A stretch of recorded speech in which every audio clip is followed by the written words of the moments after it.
Pada suatu malam di kota Mekah yang tampak sunyi seperti biasanya, tidak seorang pun menyadari bahwa malam itu akan menjadi malam paling berbahaya dalam hidup Nabi Muhammad SAW.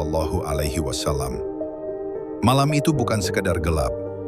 Ia dipenuhi kebencian, dipenuhi rencana jahat, dan dipenuhi sumpah darah kaum Quraisy.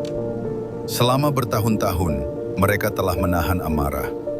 Dakwah Islam terus menyebar, pengikut Nabi semakin bertambah, dan pengaruh Quraisy perlahan mulai runtuh. Bagi mereka, Nabi Muhammad bukan lagi ancaman kecil. Beliau telah menjadi bahaya besar bagi kekuasaan lama. Maka pada malam itu, para pemimpin Quraisy berkumpul secara rahasia. Bukan untuk berdamai, bukan untuk berunding, melainkan untuk satu keputusan terakhir: menghabisi nyawa Rasulullah. Malam itu pedang telah diasah, dendam telah matang, dan rumah Nabi telah dikepung dari segala arah. Namun mereka tidak tahu satu hal, bahwa Allah telah menurunkan perintahnya, bahwa malam itu Nabi Muhammad tidak akan tidur seperti biasa. Allah memerintahkan beliau untuk berhijrah, meninggalkan kota kelahiran, tanah yang dicintai, tempat kenangan masa kecil. Hijrah bukan pelarian. Hijrah adalah strategi ilahi. Namun sebelum Rasulullah pergi, harus ada seseorang yang menggantikan tempat tidurnya. Seseorang yang siap mempertaruhkan nyawa. Dan orang itu adalah Ali bin Abi Thalib. Ali mendengar perintah itu tanpa ragu. Tidur di ranjang Nabi berarti menunggu kematian. Namun Ali tetap berbaring dengan keyakinan penuh.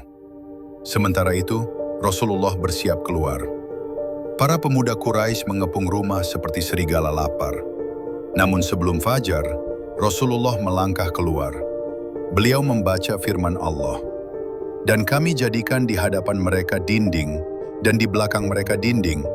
Lalu kami tutup penglihatan mereka, maka mereka tidak dapat melihat. Rasulullah berjalan melewati mereka.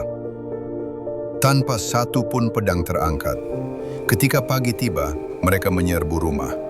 Namun yang mereka temukan bukan Muhammad, melainkan Ali bin Abi Thalib. Amarah meledak, perburuan pun dimulai. 100 ekor unta dijanjikan bagi siapapun yang menangkap Nabi hidup atau mati. Rasulullah tidak menuju Madinah langsung. Beliau bergerak ke arah berlawanan, menuju Gua Sur. Jejak kaki para pengejar hampir mencapai pintu gua. Abu Bakar berbisik, "Jika mereka menunduk sedikit saja, kita akan terlihat." Namun Rasulullah berkata, "Jangan bersedih, sesungguhnya Allah bersama kita." Dan Allah menunjukkan kuasanya. Seekor laba-laba menenun sarangnya. 2 burung bertelur di pintu gua. Para pengejar berbalik arah. Padahal jarak mereka hanya sejengkal. 3 hari berlalu. Perjalanan pun dilanjutkan, menuju Madinah, kota yang menanti dengan cinta. Ketika Rasulullah tiba, anak-anak berlari, orang-orang menangis. Dari kota itulah Islam bangkit. Hijrah bukan sekadar pindah tempat, ia adalah perpindahan hati. Dari takut menuju tawakal. Dan dari satu malam penuh bahaya itu, lahirlah cahaya yang menerangi dunia hingga akhir zaman.